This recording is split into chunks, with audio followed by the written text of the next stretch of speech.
Personal तकलीफें, ذاتی मुसीबतें हमारी जिंदगी में आए तो हम क्या करें?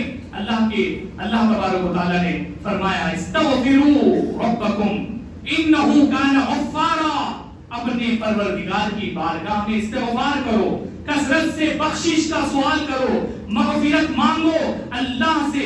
अल्लाह को सबसे ज्यादा पसंद ये है कि लोग अपने गुनाहों की बख्शिश अल्लाह से मांगे।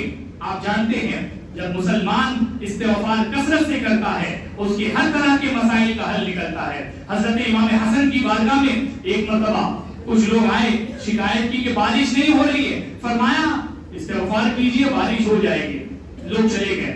रावी कहते हैं फिर कुछ दूसरे लोग आए। एक साहब ने कहा कि तंगदस्ती से गुजर रहा हूँ, बेरोजगारी की कैफियत है। फरमाया इस्तिगफार कीजिए। उनको भी नसीहत की, इस्तिगफार का दर्स देकर उन्हें भी रवाना कर दिया।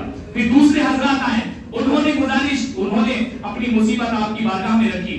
खेती मुतासिर है, जमीन जो है सब्जियां नहीं उगा रही है, हमारे यहाँ मामला मुतासिर हैं। आपने फरमाया कि इस्तिगफार कीजिए, इस्तिगफार की कसरत कीजिए। दूसरे हजरात आए, उन्होंने कहा हमारे यहाँ आल औलाद का मसला है, घर में विलादत नहीं हो रही है, हम बच्चों की विलादत से महरूम हैं। आपने इरशाद फरमाया इस्तिगफार कीजिए। जब सब चले गए, जो हजरात आपकी बारगाह में बैठे थे, पूछा ए इमाम, जो भी आता गया अपनी अपनी तरह तरह की मुसीबतें आपके सामने पेश करता रहा। आपने फरमाया इस्तिगफार करो, औलाद नहीं है इस्तिगफार करो, बेरोजगारी है इस्तिगफार करो, बारिश नहीं हो रही है इस्तिगफार करो, खेती नहीं हो रही है इस्तिगफार करो। इमाम ने फरमाया वो आयत नहीं पढ़ी कि कुरान में फरमाया गया इस्तगफिरू रब्बकुम इन्नहु कान गफ्फारा, अपने परवरदिगार की बारगाह में मगफिरत मांगो, अल्लाह बेपनाह बख्शने वाला है। युरसिलिस समा अलैकुम मिदरारा, अल्लाह तुम पर अपनी करम की बारिशें आसमान से नाज़िल फरमाएगा। वयुमदिदकुम बिअमवालिन व बनीना, तुम्हें दौलत भी अता फरमाएगा, औलाद भी अता फरमाएगा। वयजअल लकुम जन्नातिन व अनहारा, तुम्हारे बागात को भी सरसब्ज़ व शादाब करेगा और तुम्हारी खेतियों को भी सरसब्ज़ व शादाब करेगा। कुरान मजीद में फरमाया गया।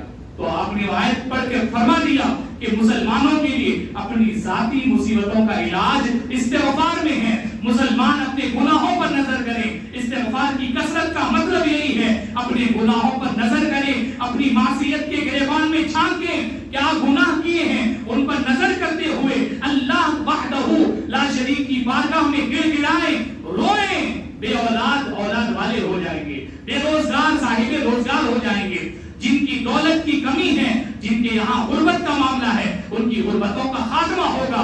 ये हुकूमतें और ये दौलत, ये सारे सरमाएदार, ये पूरा कॉर्पोरेट का निजाम, ये सब कुछ नहीं है। इस पूरी कायनात को चलाने वाला अल्लाह है, मुदब्बिर कायनात वही है।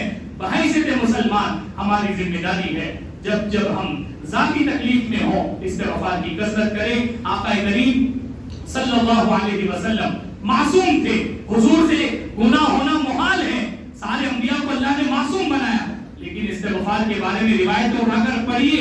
एक रिवायतों में है कि आका सल्लल्लाहु अलैहि वसल्लम एक दिन में 70 मरतबा इस्तिगफार फरमाया करते थे। 70 मरतबा अल्लाह से बख्शिश का सवाल फरमाते थे। हमारी आपकी जिम्मेदारी है, मुसीबतों से घबराए नहीं, हालात से परेशान ना हो। मायूसी तो हमारे मजहब में हराम और कुफ्र है, हम कभी मायूस नहीं हो सकते। हम जब तक मुसलमान हैं, इस्लाम पर कायम हैं, ईमान पर कायम हैं, हमें मायूस होने की कभी जरूरत नहीं है। अल्लाह ताला ने तो पहले ही से बता दिया, आपको इन सारी आजमाइशों से गुजारा जाएगा, इन सारी मुसीबतों से गुजारा जाएगा। बस जिम्मेदारी यही है, सब्र का दामन थामे रहें, शरीयत में कोई समझौता नहीं, दीन में कोई कॉम्प्रोमाइज नहीं, तक़वे का रास्ता बनाना है और इस्तिगफार की कसरत करना है, गुनाहों से बचना है। जितनी गुनाह कसरत से होंगे, इतनी ही आजमाइशें और मुसीबतें बढ़ती चली जाएंगी। हमारी आपकी सब